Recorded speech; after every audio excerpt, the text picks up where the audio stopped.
आज घर में माता पिता पढ़े नहीं होते और बहू आ जाती है थोड़ी पढ़ाई तो उन्हीं से अंग्रेजी बोलने लगते डर्टी डर्टी। वो डर्टी है तुम्हारी माँ, वो सास जिसने उस बच्चे को जन्म दिया, जिसके सुहाग के चिन्ह को धारण करके तुम पूरी दुनिया में ऐसे घूम रही हो, तुम उसको डर्टी कह रही हो। सास को तुम माता और पिता को डर्टी कह रहे हो, उनको अज्ञानी कह रहे हो, उनको इलिटरेट कह रहे हो। ये संस्कार है भारत के। मेरे प्यारे भारतवासियों, 16 संस्कारों को अपनाओ। ये रात में शराबियों और कबाबियों के बीच में विवाह करने का झंझट छोड़ो। ये हमारे कभी भी सनातन धर्म में नहीं होता था। ये शराबियों और कबाबियों के बीच बैठ करके विवाह कर रहे हो, दूल्हे के मुंह में आकर के कोई बोतल घिसा दे रहा है, घट घट घट पी करके बैठ के विवाह कर रहा है। शुरुआत दिया गया, उसको कहा कि हवन करो। हवन करते करते खुद ही गिर पड़ा हवन में। महाराज एक दूल्हा हम तेरा ही हवन हो जाएगा यहीं पर। ये शराबी कबाबी लोग, 2 तरह के कार्ड बनवाया करो, एक लाल एक पीला। पीला कार्ड उनको दो जो सात्विक लोग हैं, धर्मपरायण लोग हैं, उनको कार्ड दो। बोला आपके आए बिना नहीं होगा। और लाल कार्ड वाले को कह दो कि तुम्हारी 5 किलो मिठाई और 5,000 रुपए का गड्डी तुम्हारे पास पहुंचेगा। खबरदार विवाह में तुम आना मत। 1 नंबर के शराबी और कबाबी हो तुम्हारे आने की जरूरत नहीं है, तुम बिल्कुल मत आना। वो देवताओं का एक संस्कार है। देवता अपनी आहुति लेने आते हैं। 2 लोगों का मिलन हो रहा है, जहां एक को नारायण कहा जा रहा है, एक को लक्ष्मी कहा जा रहा है, वर और कन्या को। वहां पर शराबियों का, कबाबियों का, मर्यादाहीन लोगों का क्या काम है? एक ऐसे पूजा और मंदिर में और संस्कार में यज्ञ के ऐसे मर्यादाहीन लोगों का क्या काम है? रातों में विवाह होता नहीं था भारत में। मुगलों के आक्रमण के कारण चुपचाप दिन में ही किसी मंदिर में बिना किसी को बताए शादी करके, रात में शादी करके लोगों को भेज देते थे। और वही प्रक्रिया फिर बाद में चालू रही। सप्तपदी की बात कल कोई कर रहा था। 7 फेरे कभी होते ही नहीं, 4 फेरे होते हैं, 7 वचन लिए जाते हैं। भारत को हो क्या गया है? कहां कहां से ज्ञान आ रहा है तुम्हारे पास? कहां से ज्ञान का खजाना मिला है तुमको? ये सब फिल्मी ज्ञान से चलाओगे दुनिया देश? तो नहीं महाराज जी, नदिया के पार में हम देखे थे, जब तक पूरे ना हो फेरे साथ, तब तक ना दुल्हा ना दुल्हन। अब नदिया का पार बताएगा कि सनातन धर्म क्या है, बताओ। तो ये वेद कहां गए, ये ऋषि कहां गए, ये मुनि कहां गए, ये तपस्वी कहां गए? तुम्हारे आंखों में खराबी हो और सब्जी वाले से जाकर के इलाज करवाओगे? ईएनटी के पास जाओगे? हड्डी टूट गई है और कहां जाओगे? हम विमान में आ रहे थे, एक आदमी बोला कि गुरुजी हमको आपको हम पर विश्वास, बहुत विश्वास है तुम पर, बहुत विश्वास है, बहुत ज्यादा विश्वास, तुमसे अच्छा आदमी कोई नहीं है। तो क्या करूं, तुमसे विमान चलवा दूं, 500 लोग के साथ हम भी मर जाएं। विमान तो वही चलाएगा जो पायलट है ना, तुम अच्छे हो तो क्या विमान चलाओगे? अरे पता ही नहीं। पैसे जिसके पास हो गए वही सबसे बड़ा हो गया। पैसा हो गया तो वही मुहूर्त बताएगा, पैसा हो गया तो वही जीजाजी तय करेंगे कि विवाह कब होगा। अरे जीजाजी को कोने में बिठाओ। वो क्या धर्मज्ञ हैं, वो शास्त्रज्ञ हैं, वो वेदज्ञ हैं, श्रुतज्ञ हैं। उन्होंने सनातन संस्कृति पढ़ी है। सनातन संस्कृति साइंटिफिक धर्म है। ज्ञान और विज्ञान में कोई अंतर नहीं है। इन्हीं अंग्रेजों ने और आक्रांतकारियों ने भारतीयों को बरगलाया कि धर्म अलग है और विज्ञान अलग है। मैं विज्ञान का छात्र हूं और धर्म परायण हूं, क्योंकि मैंने देखा कि हमारा सारा विज्ञान धर्म में सन्निहित है। हमारे धर्म में विज्ञान ही विज्ञान भरा पड़ा है, सारी साइंस भरी पड़ी है, रिचुअल्स। और हम तो एक पुस्तक भी लिख रहे हैं, ग्रंथ, साइंस बिहाइंड रिचुअल्स। विज्ञान हमारे रिचुअल्स के पीछे, पेड़ में पानी देने के पीछे क्यों, बरगद के वृक्ष की आखिर क्या कारण है कि माताएं पूजा करती हैं, क्यों इस पत्ते के ऊपर इस दिन खाया जाता है, ये उपवास क्यों होता है, ये सब विज्ञान से जुड़ा हुआ है।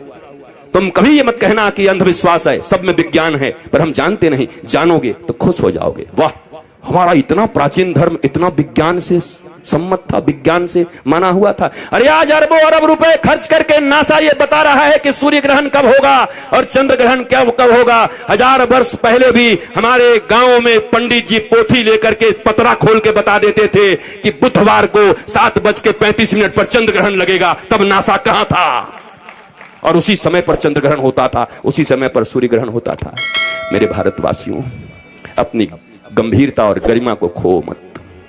तुम रीच हो, तुम समृद्ध हो, तुमसे बड़ा अमीर कोई नहीं है। तुम्हें ये बरगला दिया गया तुम्हारे भीतर ये इंफीरियरिटी कॉम्प्लेक्स डाल दी गई, हीनता डाल दी गई। और याद रखना, जो लोग इंफीरियर हैं, जो लोग हीन हैं, उनको भगवान नहीं मिलते। भगवान का नाम है दीन बंधु दीनानाथ। हीन बंधु हीनानाथ नाम नहीं है उनका, सुना है? हीन बंधु हीनानाथ, दीन बंधु दीनानाथ। दीनता, सब कुछ हो पर दीनत्व हो, सब कुछ हो पर तुम्हारे भीतर सहनशीलता हो। तुम ज्ञानी हो फिर भी झुके हुए हो। फलों से लदा हुआ वृक्ष झुका हुआ है, तना हुआ नहीं है। अहंकारी खड़े होते हैं।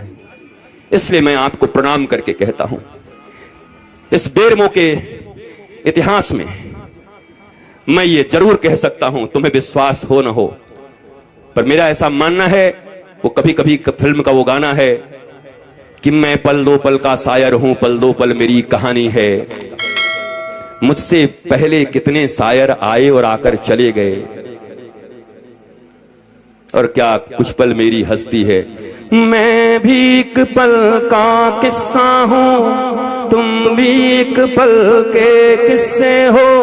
कल तुमसे जुदा हो जाऊंगा, जो आज तुम्हारा हिस्सा हूं। मैं पल दो पल का शायर हूं। यहां कथा कही जाएगी, पहले भी कही गई है, बाद में भी कही जाएगी, पर मुझे विश्वास है बेरमो वासियों के हृदय में अगर कोई नई इबारत लिख के जा रहा है तो ये जटावाला बाबा ही लिख के जा रहा है। भारत को जगाने का सूत्र दे के जा रहा हूं, और कोई मोह नहीं, प्यार से भरा हुआ हूं, प्यार लुटाने आया हूं। आप ग्रहण करना, मेरी बातों को कठोर मत मानना, आप चिढ़ना मत मुझसे।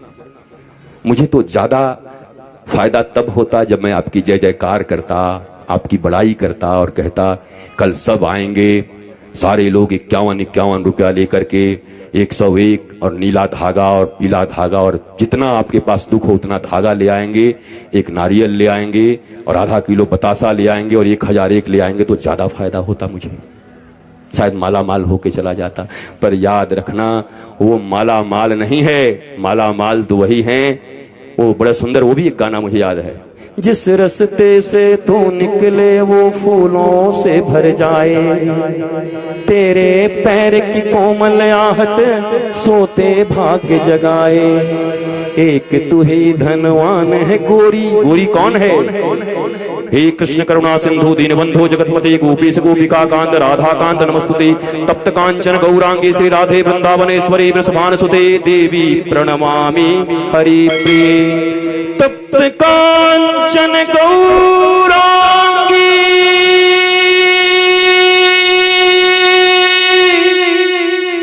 गौरांगी श्री राधा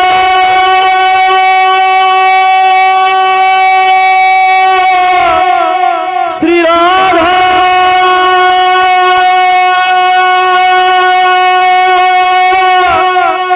श्री राधा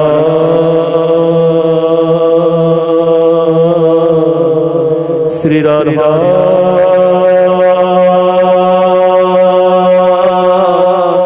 तप्त कांचन गौरांगे श्री राधा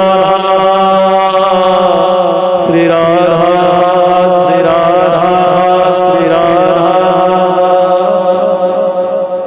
हमारे लिए गोरी और कोई नहीं है, किशोरी ही हैं, गौरांगी राधा ही है मेरे लिए गोरी। और शास्त्र भी यही कहता है, तप्त कांचन गौरांगी श्री राधा। मैं उस गोरी की बात करता हूं, मैं किसी रेखा और जया प्रदा की बात नहीं, जया बहादुरी की बात नहीं कर रहा हूं, जया बच्चन की, कौन खाए गोरी का यार बलम तरसे। जब भी कोई गाना सुनो, को कल भी बताया था, आज फिर 3 दिन तक लगातार बता के जा रहा हूं, दृष्टि बदल जाएगी, सृष्टि बदल जाएगी। जब भी गाना सुनो तो गाना सुनते ही बस एक एक शब्द अपने राधा कृष्ण जानकी राम और माता पिता और गुरु के ऊपर जोड़ दिया करो, तो हर गाने भजन बन जाएंगे, हर गाना आरती बन जाएगी, हर गाना मंत्र और स्तुति बन जाएगी, स्तोत्र बन जाएंगे। शब्द खराब नहीं होते, भाव खराब होते। मंदिर में बैठकर भी अगर भाव दूषित है तो भगवान नहीं बचाएंगे। और मैंने सुना है कि कहीं भी बैठे रहो, भाव तुम्हारे अच्छे हैं, कृष्ण तुम्हारे साथ हैं, वो भावना ही भावग्राही जनार्दन।